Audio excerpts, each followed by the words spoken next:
Okay, what's going on out there in bike land? Welcome to the show, everyone. Speed freaks, wing nuts, gearheads, nutballs, friends, family, and beyond. Started doing this video kind of just out of sheer aggravation, desperation, and just the absurd nonsense that seems to prevail on the internet these days and into society as a whole. Something that's got to be false or a lie or a fallacy, and it's just widely accepted as the truth. And it's a lot of us old school guys are just pulling our hair out. I guess, I don't know. Anyway, been going through a lot of videos trying to look up different stuff, motorcycles, pit bikes, the go-karts, just things in general. Strolling around, met some people, met a couple of girls living in a shack pretty much over in the Philippines the other day. There's some of the nicest people you could ever even imagine, walking out through the jungle into their garden in their bare feet. And just a huge smile on their face. That's just one example, but there's so many people that have come on this channel and helped us out or given us support in other ways, whether it's just by leaving a comment or by, when we're doing the lives, trying to help people with information, or if I've asked a question about something because my thinker's fogging out or I'm having problems with my traumatic brain injury, that somebody steps in and, hey, yeah, man, don't worry about it. So, that's part of the reason I want to do this. Well, basically the whole reason I want to do this. Hadn't got around to doing a premiere or planned video in quite some time. So if you're watching this, you're part of that, and hopefully there'll be quite a few people on. If not, you get to see it later. I know it's kind of a bit of a longer video, but hopefully you can at least just hear what I'm saying and kind of realize what it is, or at least get to a point in it where you're like, okay, I get what's going on and I don't need any more of it, whatever. Anyway, but what I'm doing right here, and I really do apologize. I had two cameras running. I could not get the other phone to transfer from Google to Apple. I tried putting a Google Drive on the Apple phone, and it says it's supposed to share, and it's my information, and it wouldn't download. I tried to email it was too large. The stupid text won't work. It's just, I don't have that problem with Apple. I mean, I could download, huge files and send airdrops to other phones, yada, yada. Anyway, frustrating. I really was going to do a split screen of this so you guys could see multiple angles of what's going on and really kind of get a better grasp of it, or just, I don't know. You can still see it. Enough said on that. Anyway, so what we're doing today, this video that popped up from a year or two ago, I think it was a year ago actually, the information in it's just completely bogus, and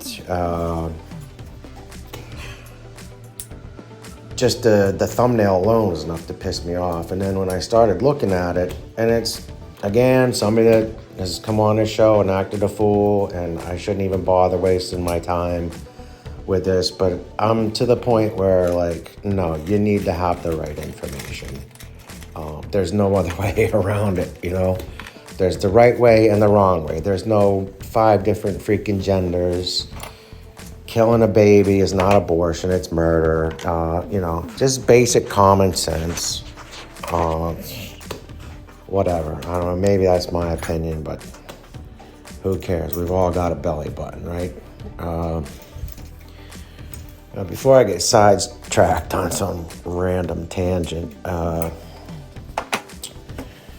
what we're doing is we took off the intake. We are going to stay with the little Bofang for now. reason being, I put quite a bit of trouble in finding some pieces the other day. I think we took the stack off of VM20 or PZ20 or whatever carb.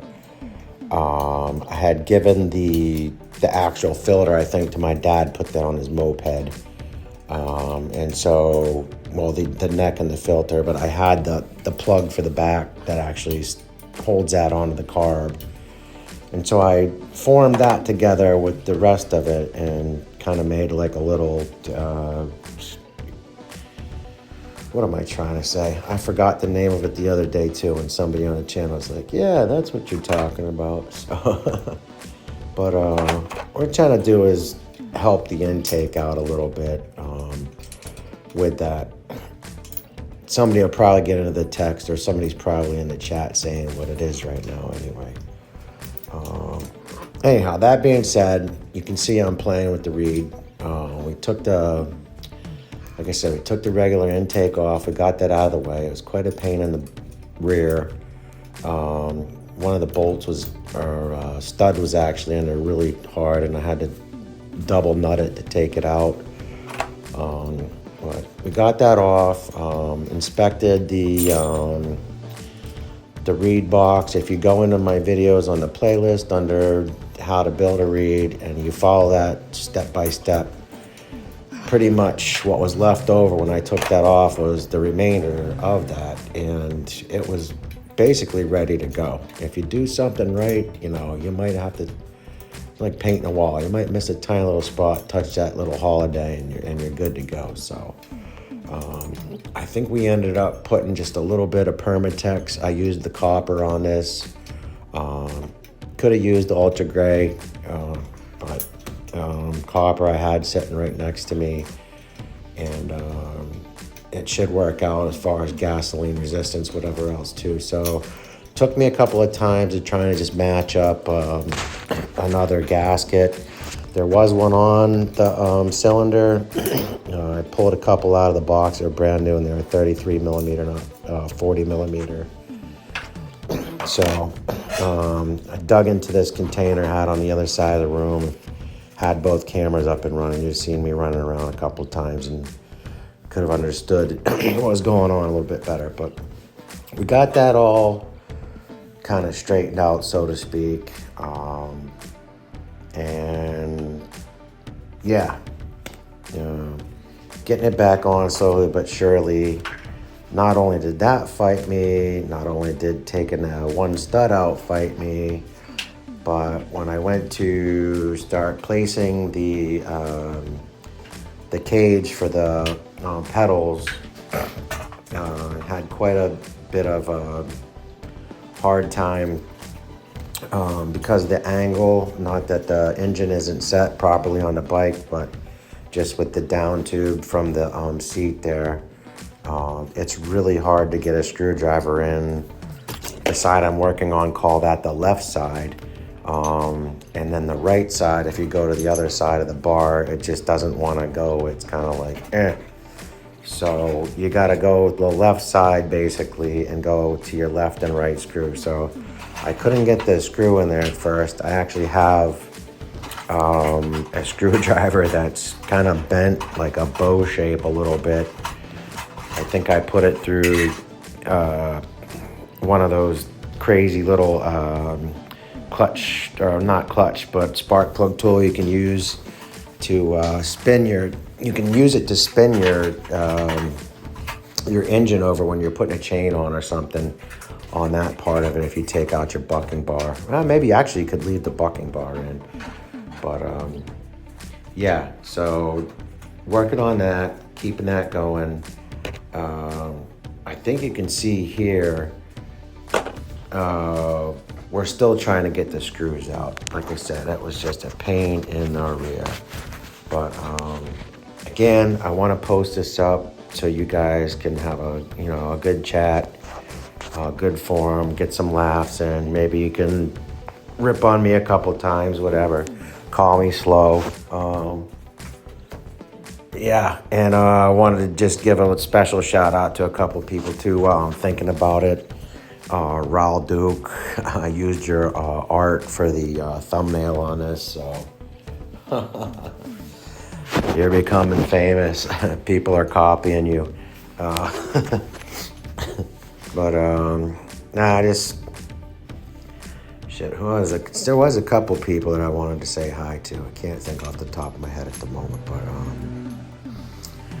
yeah. So we were talking the other day. It was Dave's page. He was up and going. I think I jumped in there when I had time, and he was talking about some of the different aspects of porting and other arrangements.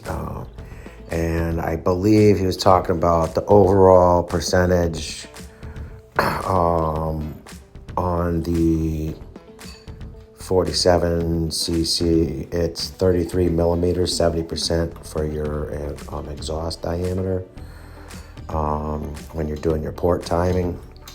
So I'm working with a 52 millimeter piston, I believe. Top end on that, it might be 39 if I'm just doing quick and dirty math in my head. And that probably, it could be or could not be right, but yeah, it's a little bit bigger. Anyhow, I haven't even got there with the bike, fellas. I think, like I said, we ended up raising. Actually, it's weird. So if you come from 0, you go up to 90, and then you go down to what would be 180, or if you wanted to call it the first part coming to 90, and then the second part going down to bottom dead center.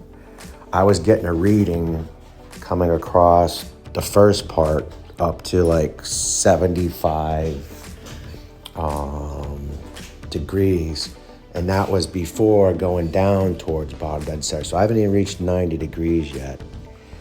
So ended up taking, I want to say it was, oh goodness, 2 millimeters off if I remember properly. I'm not sure, but we started the same number, it's 75, but after 90. So it's 75, 40, and 65. So 75 is the exhaust opening, 40 is the transfer opening, and 65 is the intake opening. Those are the numbers on the 110 right now. Just wanted to throw that out there. I'm not sure if anybody remembers that from the other video or if it's even properly on the other video. I think maybe I said I was going to post it because I didn't have it yet, or what it was. But just wanted to make sure you guys had that for a reference. You can probably use that on something else. It comes out to like 150, 80, and 130. So you could go as high as like I don't know, just depends. Before I take those numbers anywhere else, I probably open the exhaust a little bit more, because we definitely cleaned it up, but it could go a lot wider. Problem is just with that bike, just finding a pipe that you can get on there that'll reciprocate little whatever that diameter is on a normal pipe. I think it's about 21 or 22 millimeters. You get up maybe a better pipe, 23, 24 millimeters, coming up into like a Phantom or some of the other bikes. But there's nowhere for the air to go anyhow. So that being said, I kind of felt like, I want to do this beyond giving some proper information to people, just to try to make the engine run a little bit better. The statement that is said in the video that I found completely moronic was that you have to have a window piston for a reed valve, and here's the steps to do it. And that is not true. Reed valve is a one-way check valve. Gas goes in, comes down through in the charge, air pushes out, closes. There's no gas going back through. And having a window piston, you may lose some of that coming back through, and not into the reed itself maybe, but cause piling or puddling in the intake itself, which you could get a bit of gas all at once and it could pop you up, make you go faster, it could blow the engine. Not necessarily a fact, but there's some reasons that you'd want to run a window piston probably, and as it is, you don't have to. That's all I'm trying to say. You can run a reed valve without a window piston. It used to be, I think there was a lot of people on maybe Zeta Motorsports or whatever, or that site on Facebook that everybody was saying that you had to have it. And that's not true either. There's, a lot of good information, but there's a lot of bad information. And if you're just new to this, or maybe you've been doing it for a while, but you want to get deeper into the actual workings of your engine system, hopefully this kind of gives you some better of an idea of what's going on. Let's just call it that. Anyway, the other thing with this, and I do thank you guys for letting me just ramble on, but I'm trying to let the video catch up to where we should be so I can just tell you a little bit more about it. I've been doing this with one hand, as you guys can see, the cast, and I'm not even really supposed to be moving that around. So, again, quite a bit of frustration, but you can see we're trying to get the box ready to go in there. Once I got that, once I got it in place, like I said, again, we just used a little bit of Permatex on the gasket. Probably didn't even have to do that. There was already a gasket on there. I put a fresh gasket against that. I just wanted a good tight bond between those. I had a rubber gasket, believe it or not, but it was for a 33. And I was really hoping to put that in there and just tighten that sucker right down. And then again, who knows, with the gas these days and the ethanol and everything in it, may have ended up just eating through it and causing more problems anyway. But yeah, let me just take a second to breathe, guys. I'm gonna hit this vape real quick.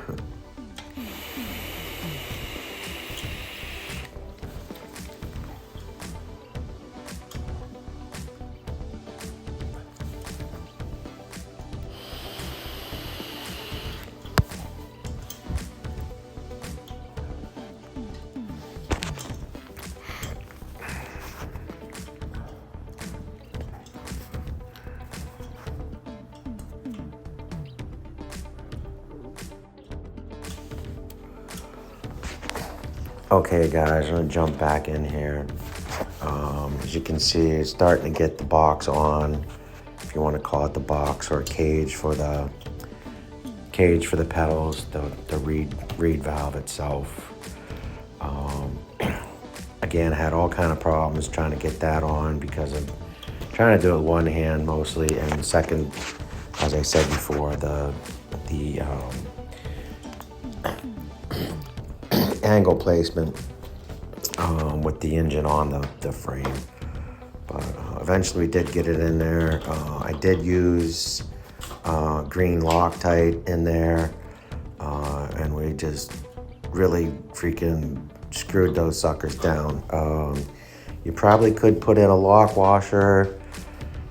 Maybe you're probably even supposed to have a lock washer, a flat washer. To me, it's just more parts in there that could come loose and go flying around. So that was my school of thought in that action with the installation on this. But yeah, it's yeah,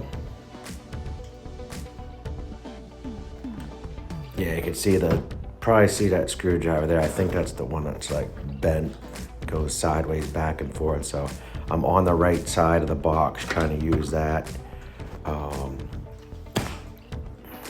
Yeah. Anyway. Stop here again. Try to check on the chat and see how everybody's doing. Thanks again for being here. And hope you guys are having a good time.